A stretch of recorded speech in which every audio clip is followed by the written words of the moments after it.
Robynne alcoholic. Robynne. I'm very nervous.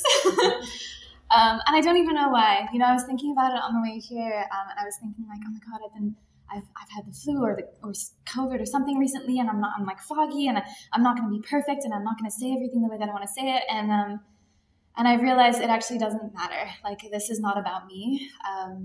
The way that this weekend has worked out has been really beautiful. It's extremely special to me, also because my sponsor just happens to be here, and that's enough to make me cry. When Jamila asked me to share last week, she didn't know that this is the one weekend I had booked months ago to be in Scotland, and she also didn't know that it would just happen to be the same weekend that my sponsor is here from India. So I feel incredibly blessed.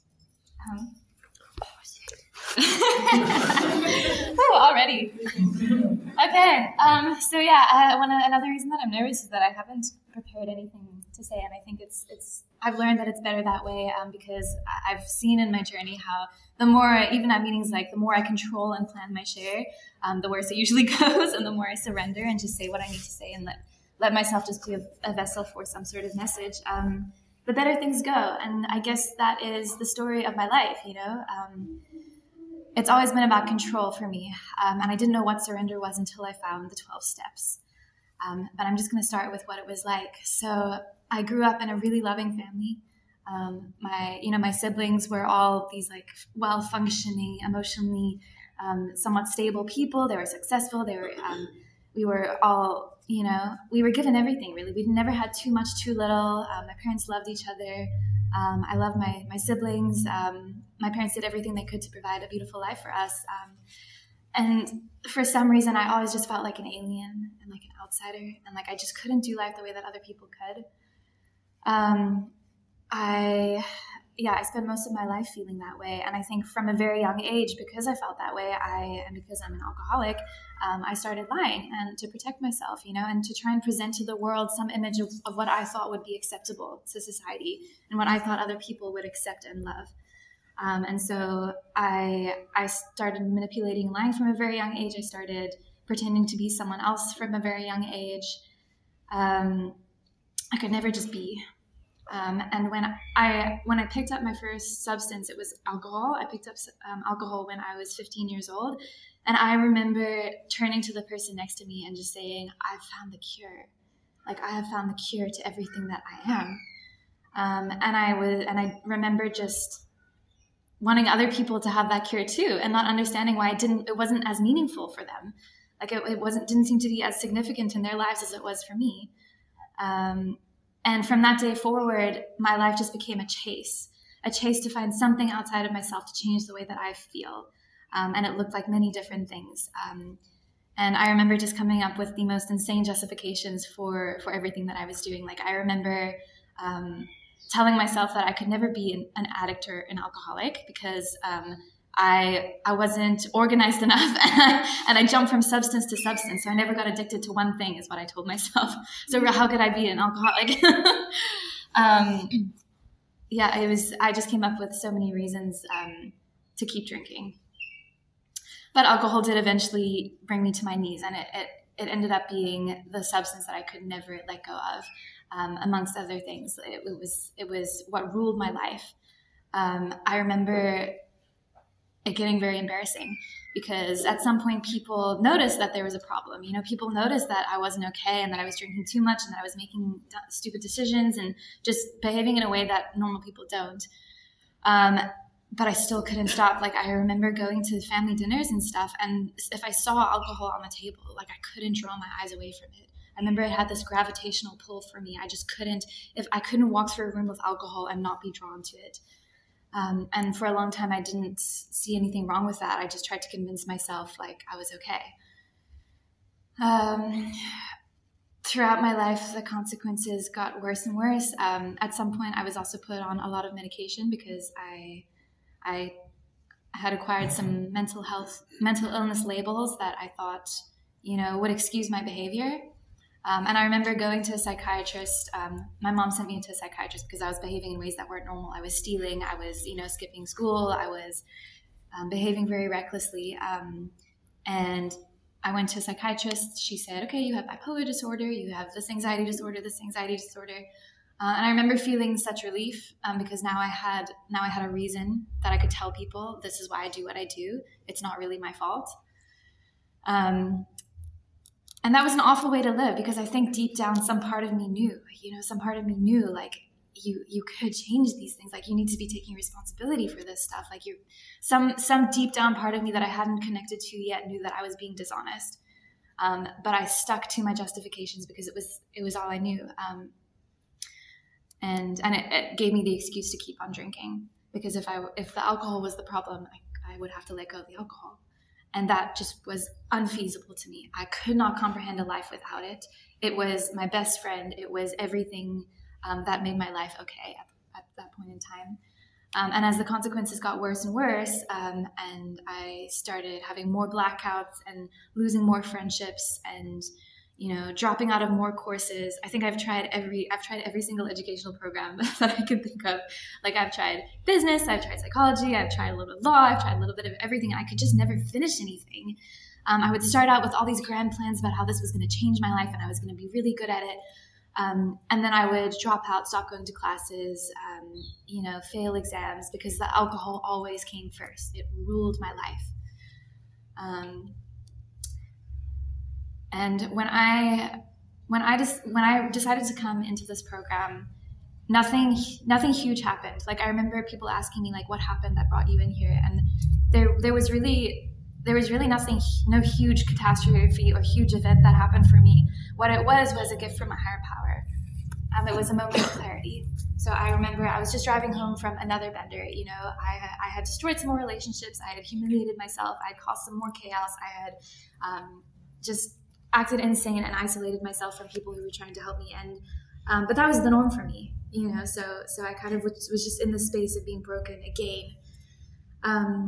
And driving home from this party, I had this moment where I suddenly saw the last few years of my life. And I saw how many times I had tried to stop and couldn't. And I saw how many different things I had tried to stop and couldn't. And that terrified me. I was so afraid in that moment. And I think that's the honest truth, is that I came into this program because I was terrified. Because I saw there is something that has control over me, and I don't know what it is, but I'm powerless. There's nothing I can do. And so my last shot at trying to do anything was to ask for help. So I remember driving home, telling my friend that I needed help, and he confirmed, yes, you do. You definitely do need help. And I called my mom, and then I sat down with my parents when I got home, and I just told them everything. And my poor mother, I was still slightly intoxicated, so I think I probably opened up a little bit too much about what was going on for me. But I told them, I've been lying to you. I haven't been sober. This is what's been going on. I need help. And so within a week, they had gathered around me and found me a treatment facility. I chose one. I was in Canada at the time. I chose one in South Africa, partly because I couldn't afford anything there, and then also because I just wanted to get as far away from all of my chaos as possible.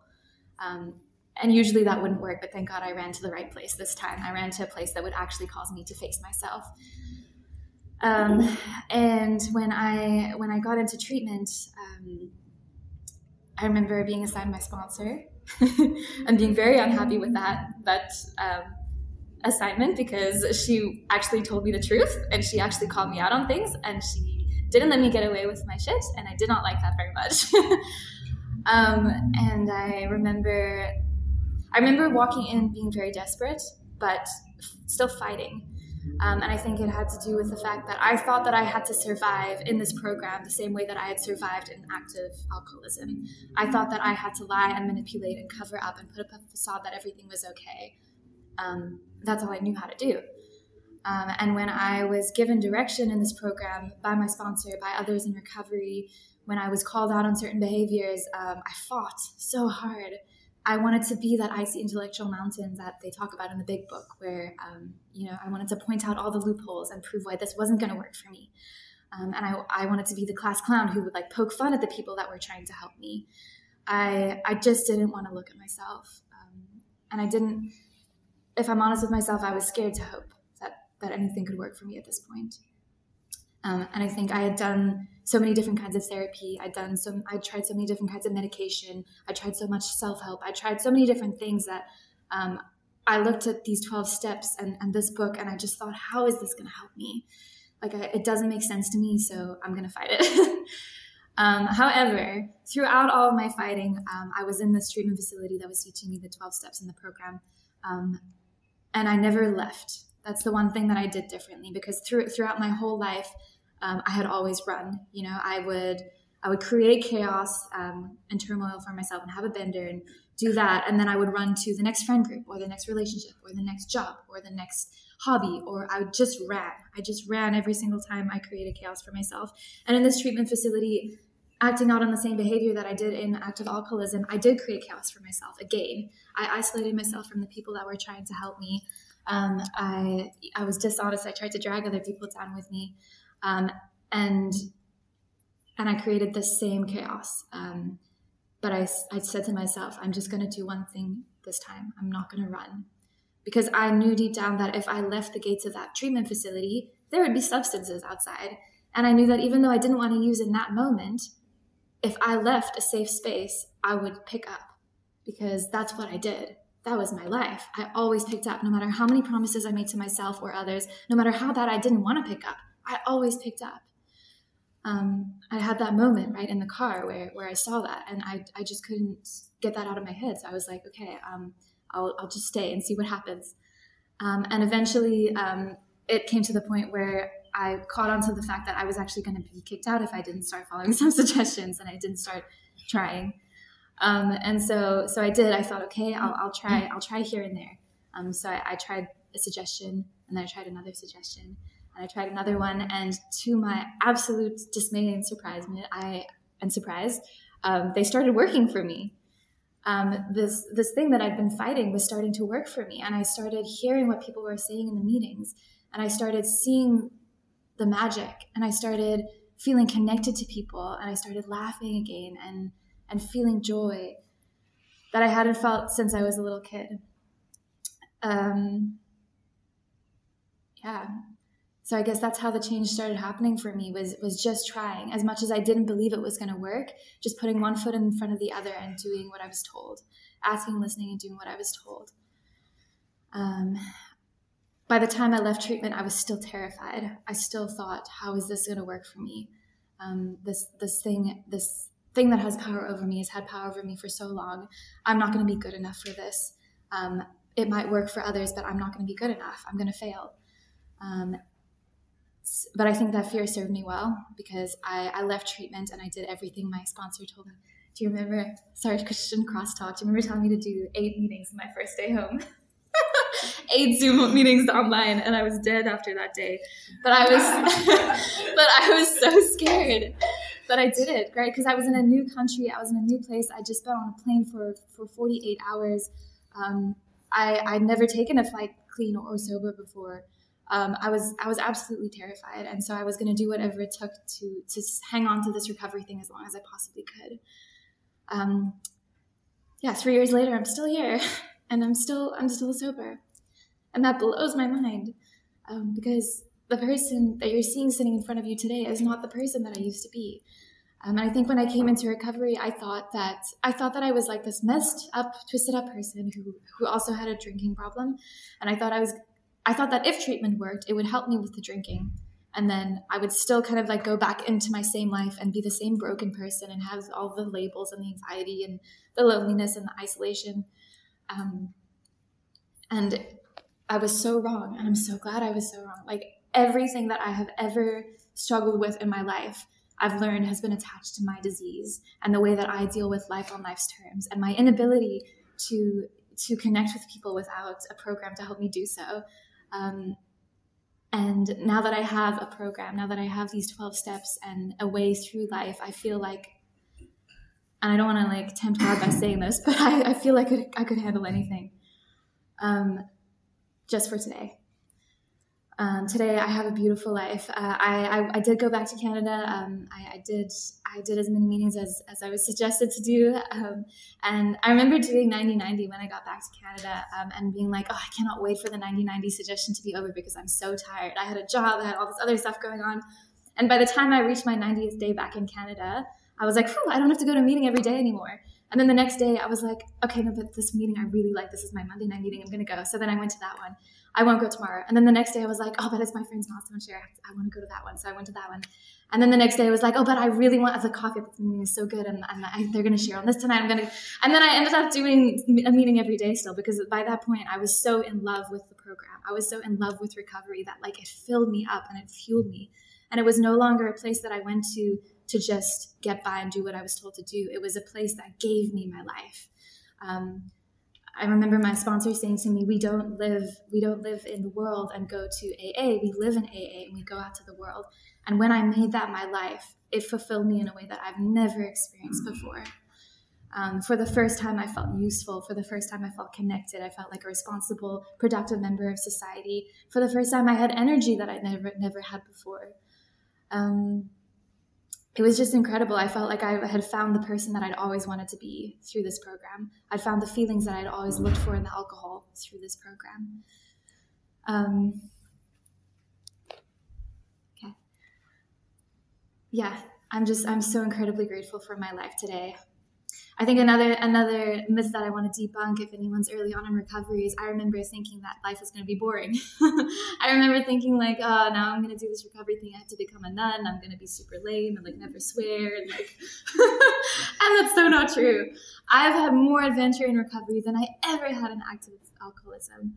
I've traveled. I've gone bungee jumping. I've gone shark diving. I've like hiked up a mountain in a ball gown at like 4 a.m. in the morning to do a photo shoot. I've recorded songs. I've finished songs. I've released songs. My life has just exploded with life and joy and possibility. And it's insane that I thought life would be boring, because if I think back to what I thought was an adventure in active alcoholism, it was like getting drunk, going to a bar, and like ending up like crying in the bathroom, calling my ex. Like is that really what I thought adventure was? But for some reason, when I came into recovery, I was like, I won't have adventures anymore. Such a lie. My life is beautiful today. My life is an adventure today. My life is full of freedom today. And I think that's one of the most beautiful gifts I have, is that I have the freedom today to go anywhere and do anything. I'm no longer walking on eggshells around my disease. I no longer see alcohol in the corner of the room and feel gravitationally pulled towards it. My friends and family can have drinks around me, and I can feel at peace and comfortable in my own skin and just be happy that they're having a good time because they're normal. My thinking is still not okay. I got a lift up here with my cousin, or up to Peter Maritzburg with my cousin yesterday, and she's a normie, and she was telling me how she's going through this incredibly rough transition at the moment. She's just moved to another country. She's going through the biggest breakup she's ever gone through, and she was telling me how she went to a hair salon and she was crying and breaking down in tears, and the person at the hair salon offered her a glass of wine, and she was like, Robynne, and I couldn't even have a glass of wine because I told myself last week I wasn't going to drink for a while because I'm on a cleanse. That doesn't make any sense. I'm like, but why? And she's like, Robynne, it's so bad for you. It's like poison to your body. I'm like, yes, but you were crying. That's still, my thinking is still not okay. That still makes no sense to me. But I guess that's why I'm an alcoholic, and that's why I have this program. And I'm glad that I'm not normal today, because I believe that my life today is such an adventure in comparison to what I would have had if I'd just been a normal person. I feel like I get to fight for my life and for others today. I feel like I get to be a part of something bigger than me today. I have purpose that I honestly don't see in a lot of people that are normal in my life. And I think everyone is a spiritual being, and I'm not saying that they don't have a spiritual path of their own, but I have a lot of friends my age now who are really lacking purpose and just feeling so lost. And I'm so grateful that I don't have that. I have all of this, and I have all of you. So I'm really, really grateful for this program, for every single person in this room, for the 12 steps, for my sponsor who has been with me every step of the way and literally some days fought tooth and nail to just get me to freaking hear something. Thank you so much. Yeah, I'll just leave it there. Thanks, Robynne.